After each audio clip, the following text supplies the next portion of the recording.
क्या कर रहा है? एक तो तुम अमीरजादे आंखें बंद करके गाड़ी चलाते हो, हाँ? और ये नाटक क्या है? पुलिस से बचने के लिए ये दिखावा क्या कर रहे हो?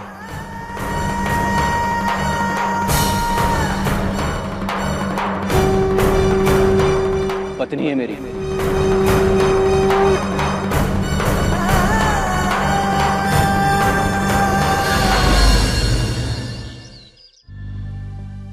आप दोपहर का खाना घर आकर कर लेंगे या खाना ऑफिस में भिजवा दो? मैं फोन करूंगा।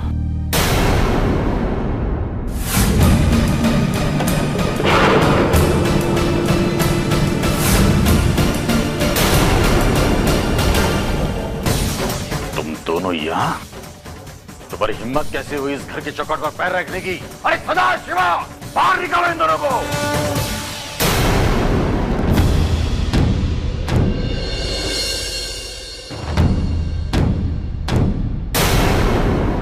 हम अपने पैरों से आए हैं तो अपने पैरों से जा भी सकते हैं।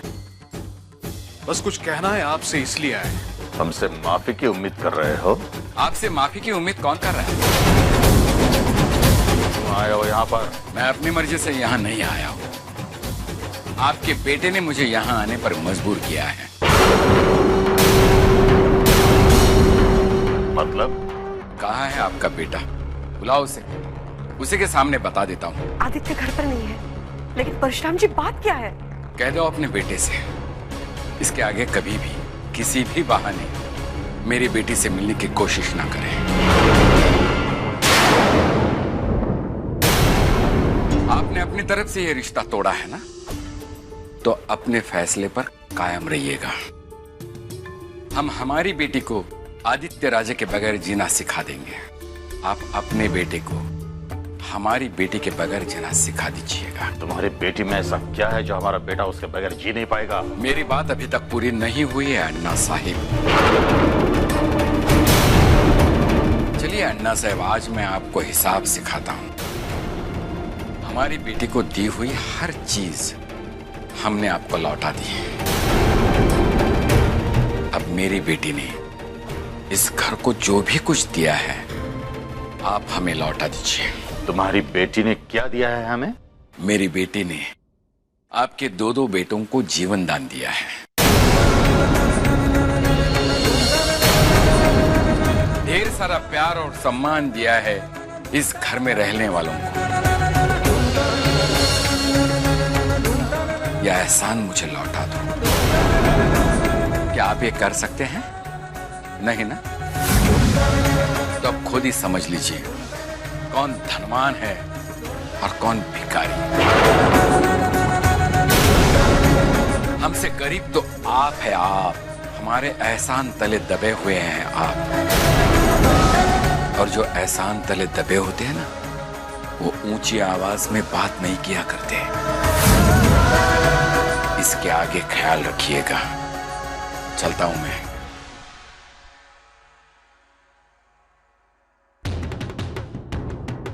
और हाँ, अपने बेटे से कहिएगा, कल वो मेरी बेटी को मिलने आया था,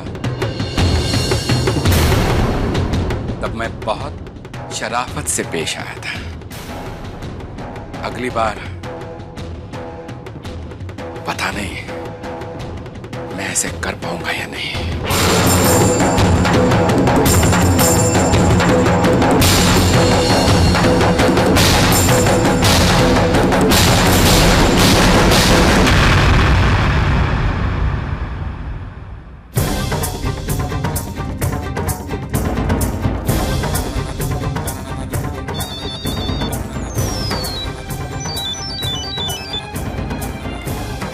वही नहीं, मैं आपसे बाद में बात करता हूँ, मैं गाड़ी चला रहा हूँ। अरे भाऊजी सुनिए, मुझे भी 2 मिनट से ज्यादा नहीं चाहिए आपके, क्योंकि बात ही कुछ ऐसी है।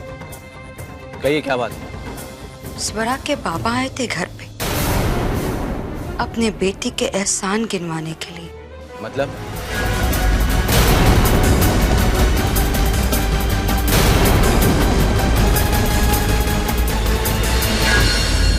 अब आप ही बताइए भाऊजी, इतनी खरी खोटी सुनाने के बाद हमें उनके साथ किस तरह का बर्ताव करना चाहिए? वही इसकी चिंता आप मत कीजिए, जो भी करना है मैं करूंगा। ठीक है भाऊजी।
क्या आप ही मुझे यहाँ लेकर आए?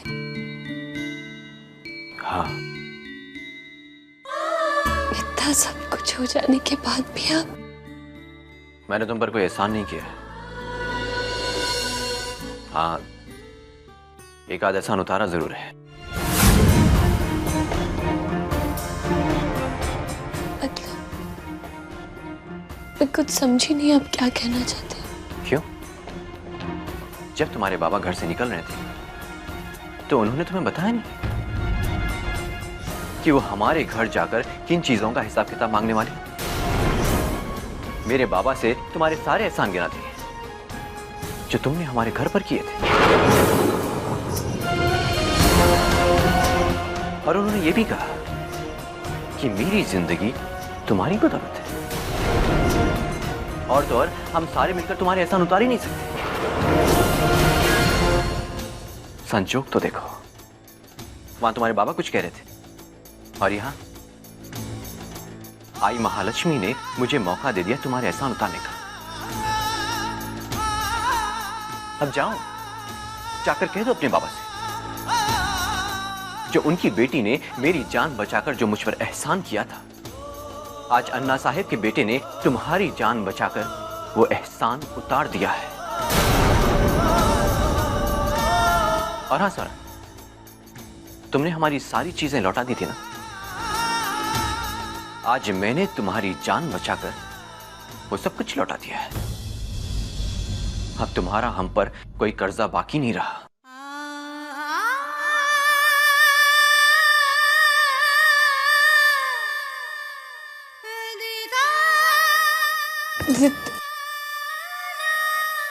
आदित्य,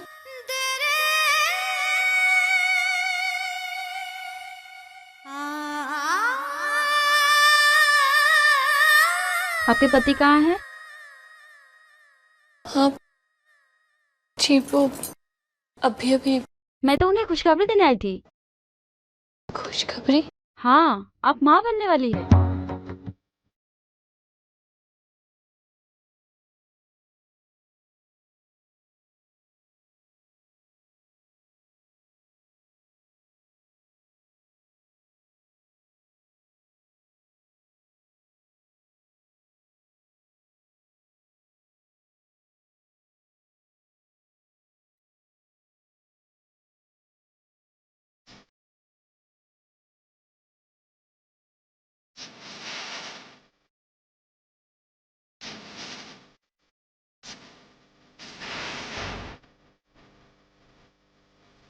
आदित्य,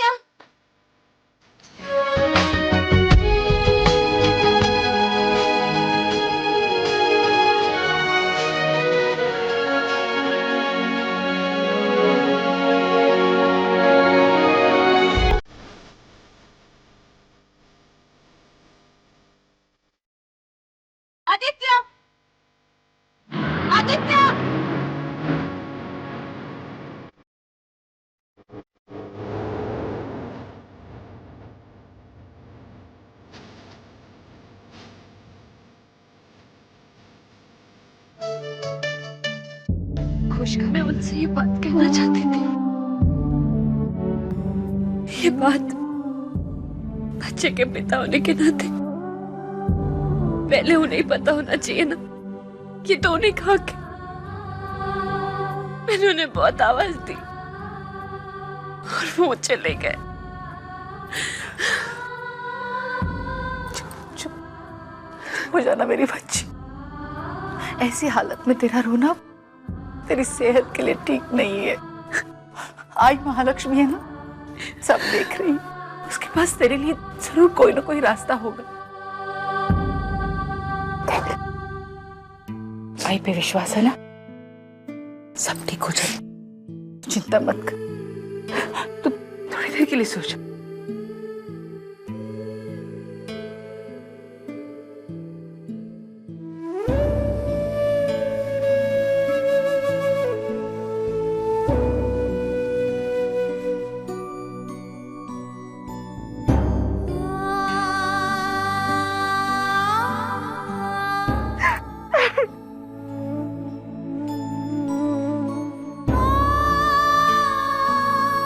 मंजुला, मंजुला,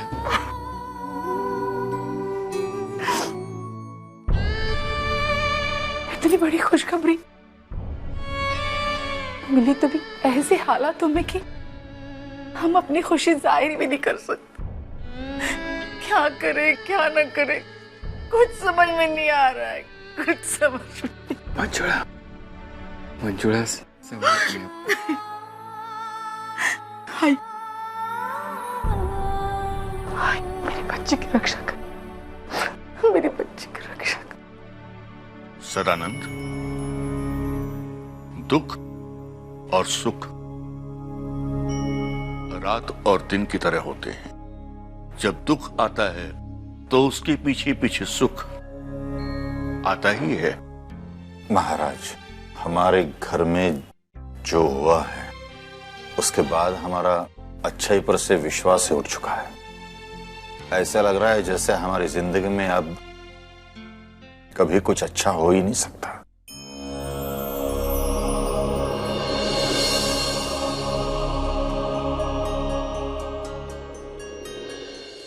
तुम अपनी सारी चिंताओं को छोड़ दो सदानंद। मतलब? बहुत जल्द तुम्हारे घर को वारिस मिलने वाला है। वारिस?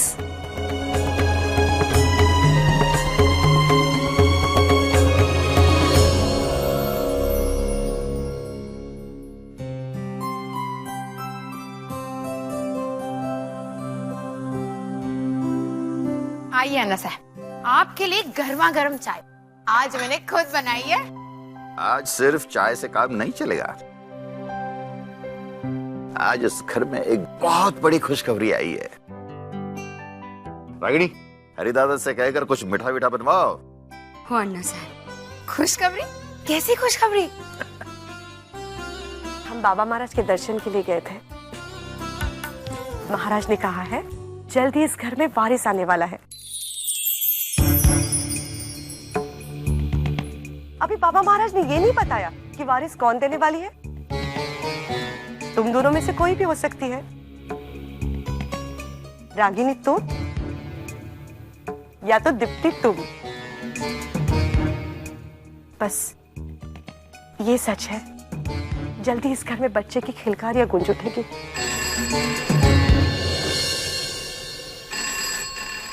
अन्ना साहब, तुम्हें बस हमें बकते। अरे वो मिठाई विठाई का रहने दो, पहले चाय तो पिलाओ। हेलो जी, मैं डॉक्टर साल्वी बोल रहा हूँ, धन्वंतरी हॉस्पिटल से। नमस्कार, बोलिए। मुझे मिस्टर आदित्य राजे से बात करनी है। जी, इस वक्त भाऊजी घर पर नहीं है। मितांशी वहिनी बोलती है। जो भी बात है आप मुझसे कह सकते हैं। नहीं, वो बात ये है कि मिस्टर आदित्य राजे अपनी पत्नी को लेकर हमारे हॉस्पिटल में आए थे। उस वक्त यहाँ जो डॉक्टर थे वो नए थे, इसलिए उन्होंने मिस्टर आदित्य राजे को पहचाना नहीं और जल्दबाजी में वो उनको एक खुशखबरी देना भी भूल गए। खुशखबरी? कौन सी खुशखबरी? उनकी पत्नी मिसेस स्वरा राजे देशमुख मां बनने वाली है।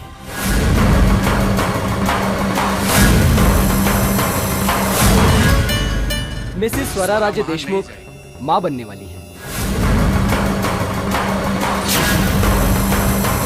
और मैंने ये बताने के लिए फोन किया कि मिस्टर आदित्य राजे के जाने के बाद स्वरा राजे भी यहाँ से निकल चुकी हैं, बट उनके रिपोर्ट्स और प्रिस्क्रिप्शंस हमारे पास ही रह गए हैं। अगर आप किसी को भिजवा कर वो कलेक्ट कर ले तो, या फिर हम हॉस्पिटल से किसी को भेज देते हैं।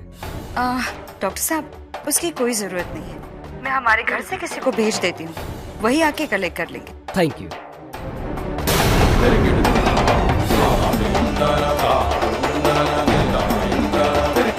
अब देखते हैं तुम दोनों में से पहले खुशखबरी कौन देता है, दीप्ति तुम या फिर रागिनी तुम।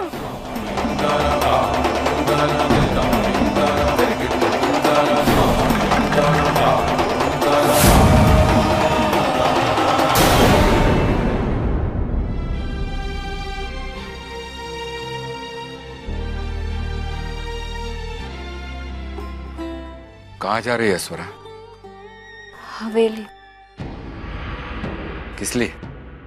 बाबा आदित्य से कहने की वो इस बच्चे के। उससे क्या होगा? क्या आप कैसी बातें कर रहे हैं? मंजुला, मेरी समझ में नहीं आ रहा है, हमारी बेटी को आखिर हुआ क्या है? अरे कौन सी दुनिया में जी रही है ये? क्यों इस बात को समझ नहीं रहे कि चाहे वो कितना भी बहाने करके वहां जाए, वो। बाबा, ये कोई बहाना नहीं है। उन लोगों की नजरों में सच्चाई की क्या कीमत है वो देख चुके हैं ना हम। फिर भी अपनी बच्ची की तसल्ली के लिए। नहीं, स्वरा वहां नहीं जाएगी। कोई जरूरत नहीं है स्वरा के वहां जाने की और आदित्य को कुछ भी बताने की। ये आप क्या कह रहे हैं? ये आदित्य जी का बच्चा है, ये उनकी जिम्मेदारी है। इस बच्चे का क्या करना है मैंने सोच लिया है। आपने क्या सोचा है? स्वरा को यह बच्चा गिराना होगा।